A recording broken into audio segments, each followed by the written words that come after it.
Hindi po natin pinag-uusapan kung mali ang droga, pinag-uusapan po natin kung yung polisiya, naging polisiya nyo. Mr. tungkol Chair, doon. if I may. Salamat Sige, tayo, it's Mr. Chair.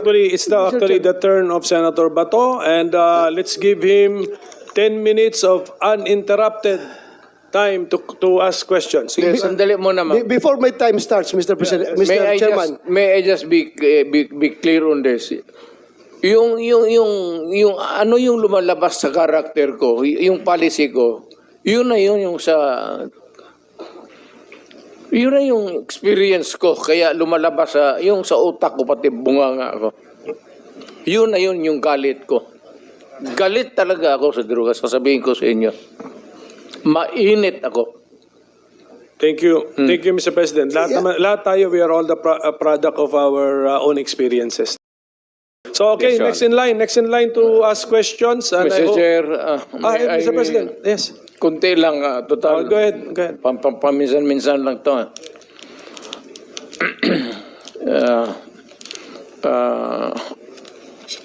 Pardon my strep set to may sore throat ako. So I do not mean to be disrespectful. Hey, go ahead, sir. Go ahead. Makati na yung strep cell to may. Pakinggan lang ho ninyo ako. Total, tinawag lang naman ninyo ako. Pakinggan ninyo yung kunting kwento ko. The human side. The human side sa misery ng drugs. Alam mo, mayor ako. Halos lahat ng problema ng... Alam mo, ikaw, alam mo rin. Mr. Chairman, alam mo yan. Yung... May isang nanay pupunta ng Middle East. Yung iba, maswerte. Yung iba naman, malas. But usually, they are treated as slaves. Alam mo yung mga countries na yan, ang pagtingin kasi nila sa mga nagsilbi sa kanila, they are not even treated as servants. Almost ang tratamento nila as slaves. Itong nanay na ito, nagtrabaho ng 4 na taon sa labas. She keeps on remitting money to the family, hoping that yung pera niya, pinapadala niya doon sa asawa niya, maibigay doon sa mga anak para sa pag-aral ng mga bata at for the upkeep. Ang isang experience ko, ang nanay na talagang humiga dyan sa harap o sa sahig sa City Hall in total desperation related to me kung ano nangyari. Pero marami na akong naririnig na ganito at alam ko sa inyo, alam ko ganun rin. Ito minsan sila inaabuso. They are treated as slaves. And yet, para lang mabuhay, makapagdala ng pera sa pamilya nila dito sa Pilipinas, para lang mabuhay at makapag-aral ang mga anak nila, they would endure itong mga klaseng abuso, pati na siguro rape. They would just keep silent. Sige sila padala ng pera sa para mga anak nila. After 4 years, itong sabi ko, yung umiyak doon sa City Hall na humiga sa sahig. After 4 years, trabaho, pag-uwi niya, nakita niya ang anak niya. Isang adik na. Hindi natapos ang eskwela, yung padala ng pera niya, yung sakripisyo niya, baliwala. Doon sa droga napunta. Yung pera na pinagpawisan niya, na inabuso siya, at treated as slaves doon sa labas ng bayan natin, magpadala lang para lang dito. Pagdating dito, ang mga bata exposed sa drugs. Hindi yan makapagtapos. Makita niya pagdating dito, walang nakatapos, puro drug addict. Yun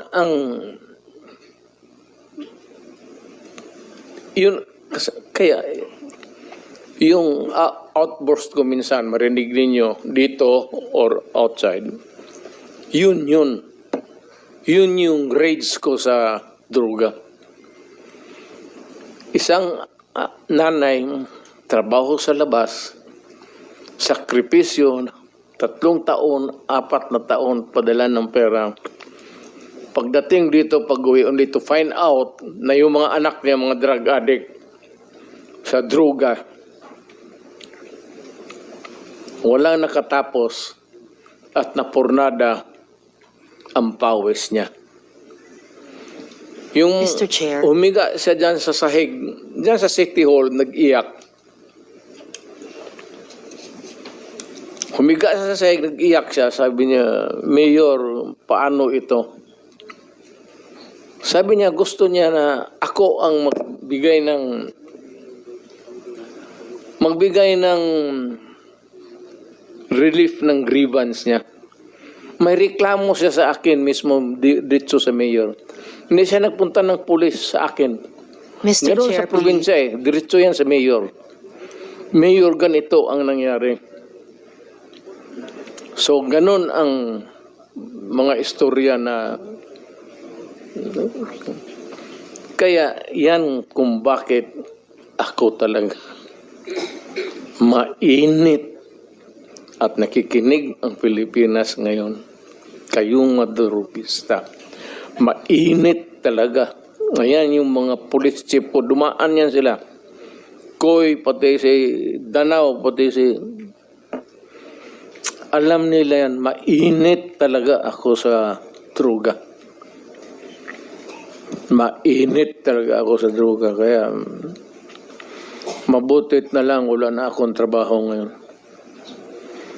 Kaya yun ang istoryang lumalabas sa Davao na ganon-ganon. Baka totoo yan,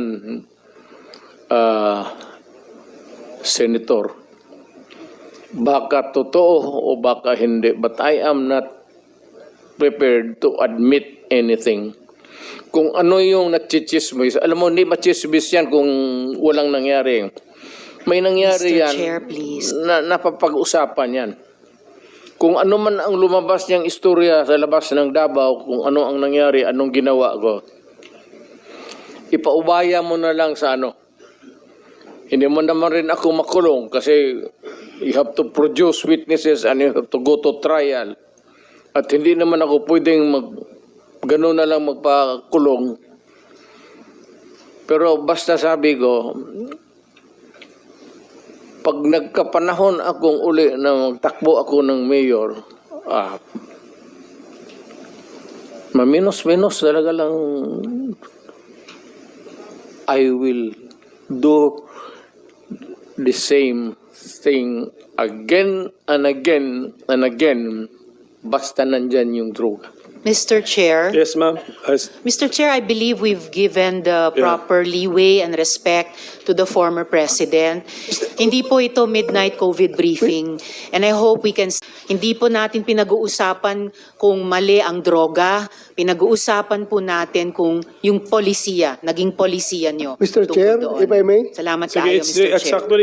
actually the turn of Senator Bato, and let's give him 10 minutes of uninterrupted time to ask questions. Sige, Sandali muna, ma'am. Before my time starts, Mr. President, Mr. Chairman. May I just be clear on this? Yung ano yung lumalabas sa karakter ko, yung policy ko, yun na yung experience ko, kaya lumalabas yung sa utak ko, pati bunganga ko. Yun na yung galit ko. Galit talaga ako sa droga, sasabihin ko sa inyo. Mainit ako. Thank you. Thank you, Mr. President. Lahat tayo, we are all the product of our own experiences. Tama. Sige, Senator Bato, you have the floor. Yeah, thank you, Mr. Chair. I just would like to remind our colleagues, Mr. Chair, if I may, that we invited the former president to listen to him. Sana kung magsalita siya, bigyan na naman natin ng time dahil pumunta siya dito eh. Si Senator De Lima kanina, haba-haba ng sinasabi. I never interrupted her. Kahit anong sinasabi ng mahaba. But, itong ating nag-raise pa nga ng hand yan kasi gusto niya magsalita. Sana, hintayin natin matapos. Huwag natin i-interrupt, Mr. Chair. Yun lang po. Nagpapalabas na ako ng aking observation. Salamat sa Senator. Pero yun, nasabi ko na rin, nalabas ko na yung galit ko. It's really a rage dito sa... anak lang rin ako ng mahirap eh. Kaput. Dumating kami ng Davao na we have to hack. Puro kahoy pa yan. We have to clear the forest para makapusto kami. Kaya dumaan ako dyan sa yung boulevard na yan. You will be familiar because you're from Mindanao. Diyan kami nakatira sa nagkarinderya ang nanay ko noon nung dumating kami sa... Kaya nakita ko yung hirap ng... Lalo na sabi ko yung nanay na lumabas, nagtrabaho, padala ng pera, tapos yung pera niya nandoon sa droga. Thank you, sir. I'm sorry, but tapos na ako. Nailabas ko na. Sige. Yeah. Salamat. Hindi na ako magano.